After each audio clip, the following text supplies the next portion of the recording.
Ada antioksidan namanya lycopene yang dapat mencegah dan mengobati penyakit prostat bagi bapak-bapak yang sudah mulai susah kencing. Jangan-jangan itu ada tanda-tanda penyakit prostat.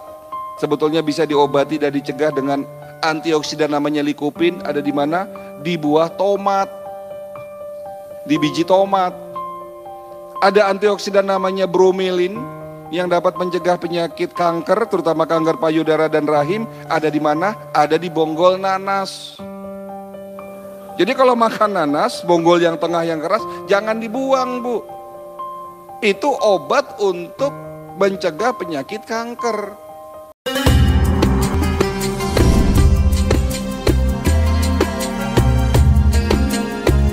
Setelah Bapak Ibu umur di atas 40 tahun, produksi antioksidan di dalam setiap sel dalam tubuh kita semakin menurun produksinya.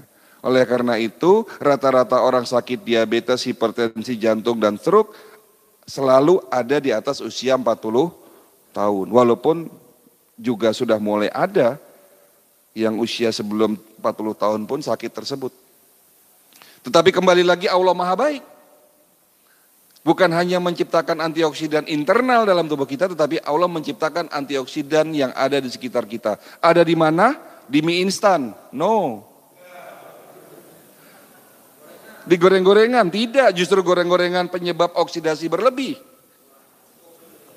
Tetapi ada di buah-buahan. Pertanyaan yang saya tanya tadi, siapa di antara Bapak Ibu yang di rumahnya punya minimal 3 jenis buah, tetapi yang tunjuk tangan hanya 10%.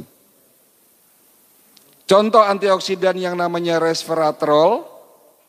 Antioksidan ini dapat mengobati dan mencegah penyakit jantung. Ada di mana? Ada di biji anggur. Jadi kalau Bapak makan anggur, cari yang ada bijinya, dikunyah, ditelan. Karena itu ada obat untuk menetralisir oksidasi yang dapat menyebabkan sakit jantung.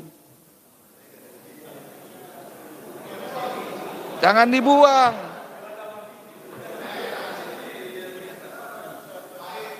Loh, siapa bilang pahit? Enggak, Pak. Enggak, biji anggur enggak pahit. Enggak ada rasa biji anggur kok. Asal jangan biji gedondong, Pak, dimakan. Ya. Ada antioksidan namanya lycopene yang dapat mencegah dan mengobati penyakit prostat bagi bapak-bapak yang sudah mulai susah kencing. Jangan-jangan itu ada tanda-tanda penyakit prostat. Sebetulnya bisa diobati dan dicegah dengan antioksidan namanya lycopene. Ada di mana? Di buah tomat, di biji tomat. Ada antioksidan namanya bromelin yang dapat mencegah penyakit kanker, terutama kanker payudara dan rahim. Ada di mana? Ada di bonggol nanas. Jadi kalau makan nanas, bonggol yang tengah yang keras, jangan dibuang, Bu. Itu obat untuk mencegah penyakit kanker. Ada antioksidan yang dapat mencegah penyakit pikun, stroke, Alzheimer. Ada di mana? Di buah alpukat. Oh, ada antioksidan yang dapat mencegah penyakit fatty liver, yang katanya Bapak kolesterolnya tinggi, trigliseridnya tinggi, enggak turun-turun, padahal sudah minum simvastatin. Nah, yang senyum-senyum ini pasti minum simvastatin di rumahnya. Padahal gampang untuk menurunkan kolesterol, trigliserid, itu perkuat antioksidan yang fungsinya memang untuk mencegah penyakit kolesterol, trigliserid. Ada di mana? Ada di buah apel. Jadi ternyata Allah menciptakan penyakit berikut penawarnya. Penawar itu ada di sekitar kita. Ini kita baru bicara buah, belum bicara rimpang, herbal, tanaman, daun, dan seterusnya. Kita baru bicara buah, Pak. Tetapi Indonesia yang sudah diberikan anugerah oleh Allah, betapa banyaknya jenis buah-buahan. Karena Indonesia adalah negara terbesar produsen buah, tetapi masyarakatnya hari ini sudah lupa yang namanya buah. Betul? Seberapa banyak Bapak makan buah hari ini? Besok, Pak, mohon maaf nih di KM Masjid, kalau ada acara seperti ini lagi, mohon maaf, jangan disuguhin gorengan, masih pagi Pak. Buah-buahan Pak.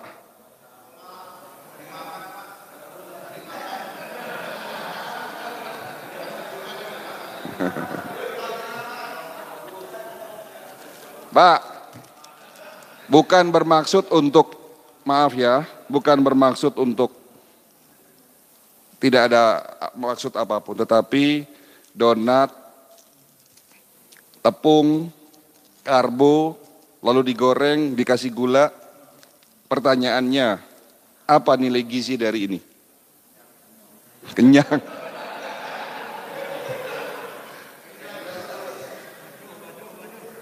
Mohon maaf ya, DKM, ya ini hanya sebuah himbauan. Nanti kalau ada acara seperti ini lagi, lebih baik suguhannya ubi rebus, singkong rebus, buah-buahan, nah, dan air putih. Loh ini air putihnya mana?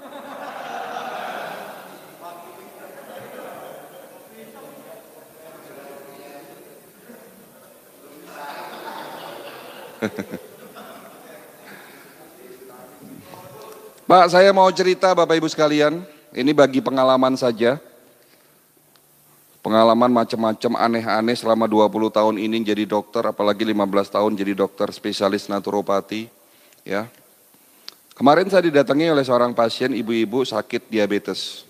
Tetapi yang membuat beliau datang ke klinik saya karena sudah banyak terjadi komplikasi.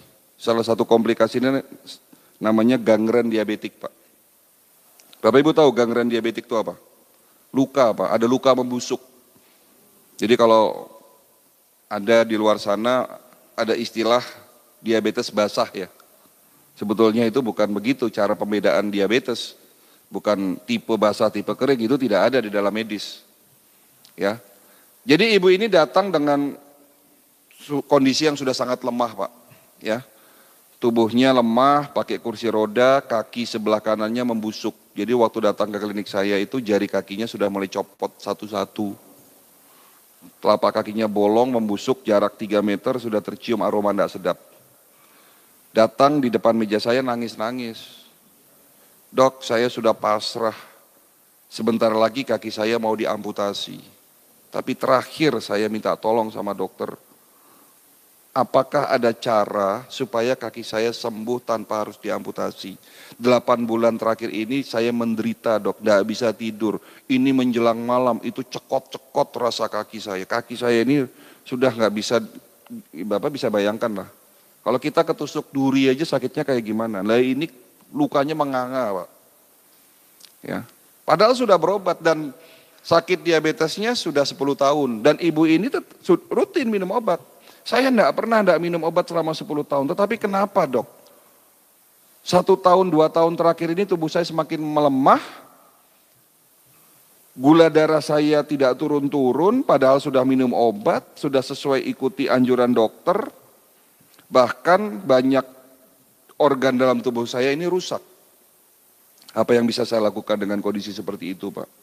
Nah inilah peran dari pengobatan holistik, kita tetap ikhtiar. Kita tetap bantu mereka yang sakit, yang sudah begitu hopeless. Ya. Sebelum saya memberikan satu resep obat, sebelum saya memberikan pengobatan, prosedur protap di klinik kami, kita harus melakukan medical check up. Tetapi berbeda dengan medical check up yang ada di rumah sakit Bapak Ibu sekalian. Medical check up di klinik kami dengan konsep holistik. Dengan alat-alat yang ada di dalam bidang kedokteran holistik.